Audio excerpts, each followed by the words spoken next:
ನಮ್ಮ ಜೊತೆ ತರೀಕೆರೆ ತಾಲೂಕಿನ ನೇರ್ಲೆಕೆರೆ ಗ್ರಾಮ ಪಂಚಾಯತಿ ಅಧ್ಯಕ್ಷರಾದಂತಹ ಮಾನ್ಯ ಶ್ರೀ ಬಸವರಾಜಪ್ಪನವರು ನಮ್ಮ ಉಪಸ್ಥಿತಿಯಲ್ಲಿದ್ದಾರೆ. ಇವರಿಗೆ ನಮ್ಮ ಆನ್ಲೈನ್ ಮೀಡಿಯಾ ಪರವಾಗಿ ಅಭಿನಂದನೆಗಳು.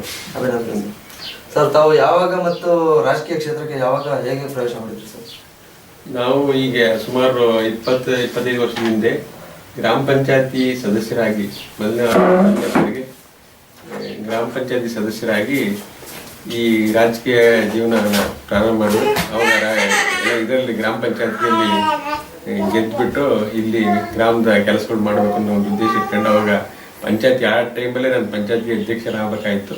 ಕಾರಣದಿಂದ ನಮ್ಮ ರಾಜಕೀಯ ವಿರೋಧಿಗಳು ಅವರು ಇದರಿಂದ ಆ ಟೈಮಲ್ಲಿ ನನಗೆ ಆಗ್ಲಿಕ್ಕೆ ಆಗಲಿಲ್ಲ. ಅದು ಮತ್ತೆ ಈ ಸತಿ ಇನಾನಿಮಸಲ್ಲಿ ನನ್ನ ಪಂಚಾಯತ್ಗೆ ಮೆಂಬರ್ ಆಗಿ ಆಯ್ಕೆ ಮಾಡಿದ್ರು. ನಮ್ಮೂರಲ್ಲಿ 5 ಜನ ಮೆಂಬರ್ಸ್ನ ಇನಾನಿಮಸಲ್ಲಿ ಎಲೆಕ್ಷನ್ನೇ ಇಲ್ಲದ ರೀತಿಯಲ್ಲಿ ನಮ್ಮನ್ನ ಸದಸ್ಯರನ್ನಾಗಿ ಆಯ್ಕೆ ಮಾಡಿದರು. ಅದರಲ್ಲಿ ಅಧ್ಯಕ್ಷನ್ ಮಾಡಬೇಕು ಅಂತ ಊರಿನ ಎಲ್ಲರ ಅಭಿಪ್ರಾಯನೂ ಇತ್ತು. ಆದರೆ ಈ ಕೆಟಗರೀಸು ಜನರಲ್ ಬರಲಿಲ್ಲ, ಬೇರೆ ಕೆಟಗರೀಸ್ ಬಂತು. ಆದರೆ ಉಪಾಧ್ಯಕ್ಷರದ್ದು ಜನರಲ್ ಕೆಟಗರಿ ಬಂದಿದ್ದ ನಾನು ಉಪಾಧ್ಯಕ್ಷರು ಮಾಡಿದ್ರು. ಉಪಾಧ್ಯಕ್ಷಗಿರಿ 2 ವರ್ಷ ಮುಗಿದ ನಂತರ ಮತ್ತೆ ನನಗೆ ಅಧ್ಯಕ್ಷರನ್ನ ಮಾಡಬೇಕು ಅಂತ ಎಲ್ಲರ ಅಭಿಪ್ರಾಯದಂತೆ ನನ್ನ ಅಧ್ಯಕ್ಷನಾಗಿ ಆಯ್ಕೆ ಮಾಡಿದ್ದಾರೆ. ಸರ್, ತಾವು ಈ ರಾಜಕೀಯ ಪ್ರವೇಶ ಮಾಡುವ ಮೊದಲು ಜನಪರ ಯಾವುದಾದ್ರೂ ಹುದ್ದೆಯಲ್ಲಿ ಕಾರ್ಯನಿರ್ವಹಿಸಿದ್ರು?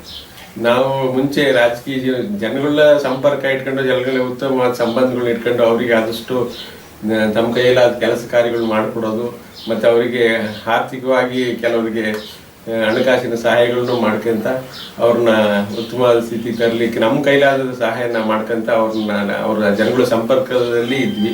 ಹಂಗಾಗಿ ನಮ್ಮನ್ನ ಪಂಚಾಯತಿಯಲ್ಲಿ ನಿಂತ್ಕೊಂಡೆ ಸದಸ್ಯರಾಗಬೇಕು ಅನ್ನೋ ಒಂದು ಉದ್ದೇಶ ಇಟ್ಕೊಂಡು ಎಲ್ಲರೂ ಸಪೋರ್ಟ್ ಮಾಡೋದಕ್ಕೆ ನಾವು ಅವತ್ತು ಆ ಟೈಮಲ್ಲೇ ನಾವು ಯಂಗ್ ಏಜಲ್ಲೇ ನಾವು 20-30 ವರ್ಷದ ಹಿಂದೆ ಮೊದಲನೇ ಸತಿ ಸದಸ್ಯರಾಗಿ ಆಯ್ಕೆ ಆಗಿತ್ತು. ಈ ರಾಜಕೀಯ ಕ್ಷೇತ್ರಕ್ಕೆ ಪ್ರವೇಶ ಮಾಡಿದ ನಂತರ ಜನರಿಗೆ ಯಾವ್ಯಾವ ಕೆಲಸಗಳು ಕಾರ್ಯಗಳು ಮಾಡ್ಕೊಂಡಿದ್ದೀರಾ ಸರ್?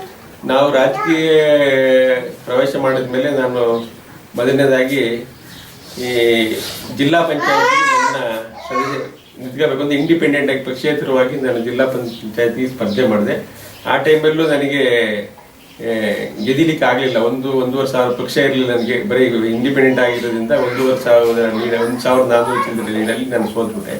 ಆವಾಗ ನಾನು ಎಲೆಕ್ಷನ್ ಇದ್ದದ್ದು ಏನಾರು ಒಂದು ಸಮಾಜಕ್ಕೆ ಏನಾರು ಒಂದು ಕೊಡುಗೆ ಮಾಡಬೇಕು ಅನ್ನೋ ಒಂದು ಉದ್ದೇಶ ಇಟ್ಕೊಂಡು ಈ ನೀರಿನ ಬವಣೆ ಅವಾಗ ಜಾಸ್ತಿ ಇತ್ತು. ತೋಟಗಳೆಲ್ಲ ನೀರಿನ ಸಮಸ್ಯೆ ಜಾಸ್ತಿ ಇತ್ತು. ಈ ಕೆರೆಗಳೆಲ್ಲ ಬತ್ತಿ ಹೋಗ್ಬಿಡೋ, ಬೇಸಿಗೆ ಬೋರ್ ಎಲ್ಲ ಕೊರಸೆ ಇದ್ದು ಜನಗಳು ಹಣಕಾಸಿನ ಸ್ಥಿತಿ ಉತ್ತಮವಾಗಿರ್ಲಿಲ್ಲ. ಅವ ನೀರಾವರಿ ಏನಾರು ಒಂದು ಶಾಶ್ವತವಾಗಿ ನೀರಾವರಿ ನಾವು ಮಾಡ್ಕೊಂಡು ಹೋದ್ರೆ ಮುಂದಿನ ದಿನಗಳು ಭಾರಿ ಕಷ್ಟ ಆಗ್ತವೆ. ನಾವೇ ಊರ್ ಬಿಟ್ಟು ವಲಸೆ ಹೋಗೋದಂತ ಸ್ಥಿತಿ ಬಂದರೂ ಬರ್ಬೋದು ಅಂತ ಉದ್ದೇಶ ಇಟ್ಕೊಂಡು ಫ್ಯೂಚರ್ನ ನಾವು ಮತ್ತೆ ಯೋಚನೆ ಮಾಡಿ ಒಂದು ಕಾರ್ಯಕ್ರಮ ಇದು ಮಾಡಿಬಿಟ್ಟು ಇಂಜಿನಿಯರ್ಸ್ಗಳನ್ನೆಲ್ಲ ಸ್ವಂತ ನಾವು ಕರ್ಕೊಂಡು ದುಡ್ಡು ಎಲ್ಲ ಕಲೆಕ್ಟ್ ಮಾಡ್ಕೊಂಡು ಒಂದು ಸರ್ವೆ ಮಾಡಿ ಒಂದು ಮೊದಲನೇದಾಗಿ ಒಂದು ಪ್ಲಾನ್ ತಯಾರು ಮಾಡಿದ್ವಿ. ಅಲ್ಲಿಂದ ಇದಿದೆ ಇಲ್ಲಿ 34.5 ಕಿಲೋಮೀಟರ್ ಭದ್ರಾ ನಾಲೆ ಇದೆಯಲ್ಲ, ನಾಲೆಯಿಂದ ನಮಗೆ ನೀರ ಎತ್ತಬೇಕು ಅನ್ನೋ ಒಂದು ಉದ್ದೇಶ ಇಟ್ಕೊಂಡು ನಾವು ಅಲ್ಲಿಂದ ಒಂದು ಪ್ಲಾನ್ ಮಾಡಿಸಿದ್ವಿ. ಆಮೇಲೆ ಗುಲಾಮ್ ಮೊಹಮ್ಮದ್ ಅಂತ ಒಬ್ರು ಅದಾದ ಸುಮಾರು ಒಂದು 3-4 ವರ್ಷಕ್ಕೆ ಗುಲಾಮ್ ಮೊಹಮ್ಮದ್ ಅಂತ ಒಬ್ರು ಇಂಜಿನಿಯರ್ ಬಂದು ಅವ್ರೇನು ಹೇಳಿರೋ, ಅವ್ರಿಗೆ ಕರ್ಕೊಂಬಂದು ಎಲ್ಲ ಒಂದ್ಸತಿ ತೋರಿಸಿದ್ವಿ ನಾವು. ಅವಾಗ ಅವ್ರೇನು ಹೇಳಿರೋ, ಇದರಲ್ಲಿ ನೀವು 2.2 ಕ್ಯೂಸೆಕ್ಸ್ ನೀರನ್ನ ಎತ್ತಿರೆ ನಿಮ್ಗೆ ಯಾಕೂ ಬರಲ್ಲ, ದನ ಕರಿಗಳು ಕುಡಿಯೋಕ್ಕಾಗಲ್ಲ, ನಿಮ್ಗಂತೂ ಇದು ಯೂಸ್ ಆಗಲ್ಲ ಅಂತ ಹೇಳಿದ್ರು.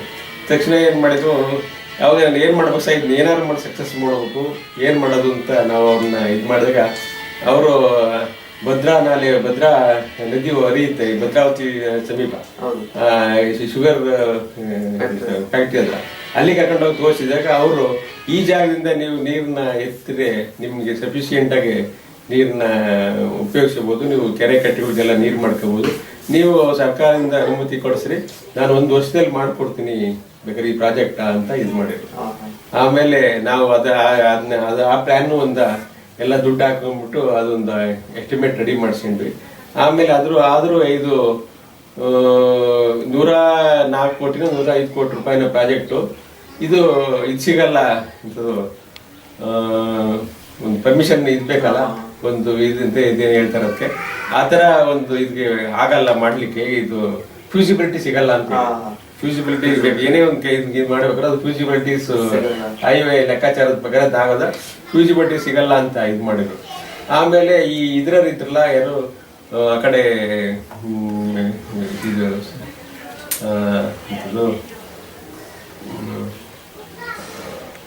ಮಾಡಾಡು ಆ ಕಡೆ ಒಡ್ನೇರಿ ಆ ಸೈಡ್ನವರು ಅವ್ರೇನ್ ಮಾಡಿದ್ರು ಅವ್ರು ಒಂದು ಪ್ಲಾನ್ ಮಾಡ್ಕೊಂಡು ಅವ್ರಿಗೂ ಫ್ಯೂಸಿಬಿಲಿಟಿ ಸಿಗದಂಗೆ ಅದು ಹಂಗೆ ಪೆಂಡಿಂಗ್ ಅಲ್ಲಿ ಇತ್ತು. ಇವೆರಡನ್ನೂ ಕ್ಲಬ್ ಮಾಡಿದ್ರೆ ಅವರು ನೀರು ಅಲ್ಲಿಂದಲೇ ಎತ್ತಬೇಕು ಅಂತ ಒಂದು ಉದ್ದೇಶ ಇಟ್ಕೊಂಡಿದ್ರು. ಅದಕ್ಕೆ ಅದ್ರ ಪ್ರಕಾರ ನಾವೇನ್ ಮಾಡಿದ್ವು, ಅಲ್ಲಿ ಇದಿದೆಯಲ್ಲ ಕಾಮನ್ ಆಗಿ ಒಂದ್ಸತಿ ನೀರು ಎತ್ಕೊಂಡ್ಬಂದು ಅಲ್ಲಿ ಮಲ್ಲ ಇದಿದೆ, ಇಲ್ಲಿ ಒಡ್ನೇರಿ ಇರುತ್ತೆ ಆ ಒಡ್ನೇರಿ ಅಲ್ಲ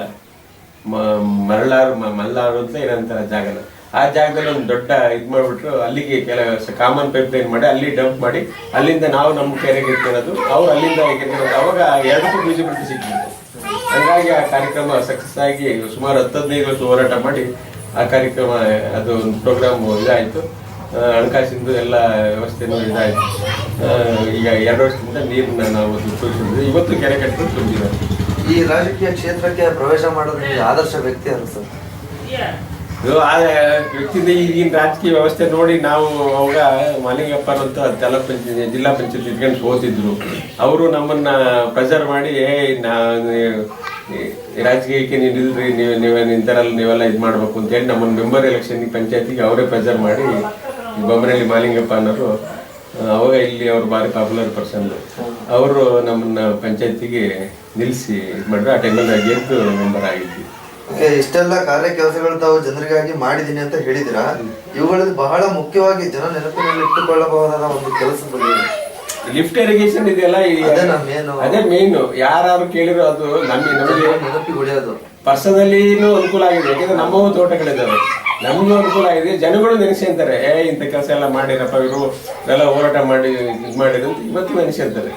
ಮತ್ತೆ ತಾವು ಈ ಹುದ್ದೆಯಲ್ಲಿ ಇಟ್ಟುಕೊಂಡ್ರೆ ಇನ್ನು ಜನರಿಗಾಗಿ ಯಾವ್ಯಾವ ಕೆಲಸ ಮುಂದೆ ಇನ್ನು ಕಾಲಾವಧಿ ಇದೆ, ಇನ್ನು ಯಾವ್ಯಾವ ತರ ಕೆಲಸ ಮಾಡ್ಬೇಕು ಅಂತ ತಮ್ಮ ಮನಸ್ಸಲ್ಲಿದೆ? ನಮಗೆ ಕುಡಿಯೋ ನೀರಿಂದು ಜನಗಳಿಗೆ ಆರೋಗ್ಯ, ನಾವು ಮನೇಲೆಲ್ಲ ಈ ಆಕ್ವಾಗಾರ್ಡ್ ಎಲ್ಲ ಫೈನಾನ್ಸಿಯಲಿ ಚೆನ್ನಾಗಿರೋದೆಲ್ಲ ಆಕ್ವಾಗಾರ್ಡ್ ಮಾಡಿದ್ರೆ ಒಳ್ಳೆ ನೀರು ಕುಡಿತಾರೆ. ಮೇನ್ ನೀರೇ ಜನಗಳಿಗೆ, ಕುಡಿ ನೀರೇ ಇಂಪಾರ್ಟೆಂಟ್. ಎಂತದ ನೀರು ಕುಡಿದು ಮತ್ತೆ ಜನಗಳಿಗೆ ಕಾಯಿಲೆ ಅವೆಲ್ಲ ಬಂದು ಇದಾಗುತ್ತೆ. ಒಳ್ಳೆ ನೀರನ್ನ ಎಲ್ಲರೂ ಸಾಮಾನ್ಯ ಜನರು ಇವು ಉಪಯೋಗಿಸ್ಕೊಂಡು ಇದು ಮಾಡ್ಬೇಕು ಅನ್ನೋ ಒಂದು ಉದ್ದೇಶ ಇಟ್ಕೊಂಡು ಇಲ್ಲಿ ಶುದ್ಧ ನೀರಿನ ಕುಡಿಯುವ ಘಟಕ ಅಂತ ಇದು ಮಾಡಿ ಧರ್ಮಸ್ಥಳ ಸಂಘದವರಿಂದ 5 ಲಕ್ಷ ಇದು ಮಾಡಿಬಿಟ್ಟು MLD ಇವರು MLA ಅವ್ರನ್ನ ಇಟ್ಕೊಂಡು ಅದು 5 ಲಕ್ಷ ಹಾಕಿ 10 ಲಕ್ಷ ರೂಪಾಯಿನಲ್ಲಿ ಬಿಲ್ಡಿಂಗ್ ಎಲ್ಲ ರೆಡಿ ಆಗಿದೆ. ಇನ್ನೇನು ಈಗ ಓಪನಿಂಗ್ಗೆ ಇದು ಬಂತಾರೆ, ಎಲೆಕ್ಷನ್ ಬಂದ್ರಿಂದ ನೀತಿ ಸಂಹಿತೆಯಿಂದ ಅದು ಓಪನಿಂಗ್ ಮಾಡೋಕ್ಕಾಗಿಲ್ಲ. ಇನ್ನೇನು ಕೆಲವು ದಿವಸಗಳಲ್ಲಿ ಅದು ಓಪನ್ ಮಾಡ್ತೀವಿ, ಅದರಿಂದ ಜನಗಳಿಗೆ ಅನುಕೂಲ ಆಗುತ್ತೆ. ಮತ್ತೆ ತಾವು ಈ ರಾಜಕೀಯ ಕ್ಷೇತ್ರದಲ್ಲಿ ಇನ್ನು ಯಾವ್ಯಾವ ರೀತಿ ಮುಂದುವರಿಬೇಕು ಅಂತ ತಮ್ಮ ಮನಸ್ಸಲ್ಲಿ ಆಸೆ ಇದೆ ಸರ್? ನಮಗೆ ಈ ರಾಜಕೀಯ ವ್ಯವಸ್ಥೆ ನೋಡಿ ಇಲ್ಲಿ ನಡೀತಾರ ಇದು ನೋಡ್ಬಿಟ್ಟು ಆದಷ್ಟು ಇದು ಸವಾಸ ಬೇಡ. ಇನ್ನ ಈ ಕೆಲ್ಸಗಳು ಏನಿದೆ, ನಾವು ಪೀರಿಯಡ್ ಏನೇನಾಗಿ ಕೆಲಸಗಳಾಗಿದ್ದಾವೆ ಅವೆಲ್ಲ ಓಪನ್ ಮಾಡಿಸಿ ಓಪನ್ ನಮಗೆ ತೃಪ್ತಿ ಇದೆ. ನಾನು ಮುಂದುವರಿಬೇಕು, ಇನ್ನು ಹೋಗ್ಬೇಕು ಅಂತ ಆಸೆ ಏನಿಲ್ಲ. ಎಲ್ಲ ನಾವು ಮಾಡಿ ಪ್ರಯತ್ನ ಮಾಡಿ ಇದು ನಮ್ಮಂತರಿಗೆ ಸೂಟಬಲ್ ಆದ ಜಾಗ ಅಲ್ಲ. ಆದಷ್ಟು ಇಲ್ಲಿಂದ ನಾವು ಬಿಟ್ಟು ನೆಮ್ಮದಿಯಾಗಿ ನನಗೀಗ ಅಲ್ಲ, ತಾವು ಇಷ್ಟೆಲ್ಲ ಮಾಡ್ಸಿದ್ರ ಜನರಿಗೋಸ್ಕರ, ಇಷ್ಟೆಲ್ಲ ಮಾಡ್ಸಿರುವೆ ಏನಾಗಿದೆ, ಜನ ಮಾಡಿಸ್ಬೋದಲ್ಲ, ಜನರಿಗೋಸ್ಕರ. ಜನ ಕೆಲಸ ಮಾಡೋರಿಗೆ ನ್ಯಾಯಯುತವಾಗಿ ನಡ್ಕೊಂಡೋರಿಗೆ ಇದ್ ಮಾಡಲ್ಲ. ಈ ಎಲ್ಲ ಟಾಪಿಕ್ಗಳು, ಈ ರಾಜಕೀಯ ಅಂದ್ರೆ ಪುಂಡಾಟಿಕೆ ಮಾಡ್ಬೇಕು, ಈ ಮಾಡಬಾರ್ದು ಮಾಡಿದ್ರೆ ಅದು ರಾಜಕೀಯ, ಮಾಡೋ ಯೂಸಿಯಲ್ಲಿ ನಡ್ಕೊಂಡು ಹೋಗೋ ಮಾಡಿದ್ರೆ ಅದು ರಾಜಕೀಯ ಅನ್ಸಲ್ಲ. ಆ ತರ ವ್ಯವಸ್ಥೆ ಆಗ್ಬಿಟ್ಟಿದೆ. ಆದಷ್ಟು ಇದ್ ಮಾಡ್ಬೇಕು ಅಂತ ತಿಳಿದಿದೆ. ನಮ್ಮ ಮುಂದೆ ಭಾರತದಲ್ಲಿ ಲೋಕಸಭಾ ಚುನಾವಣೆ ನಡೀತು ರೀಸೆಂಟ್ ಆಗಿ, ಅದ್ರ ಬಗ್ಗೆ ತಮ್ಮ ಅಭಿಪ್ರಾಯ?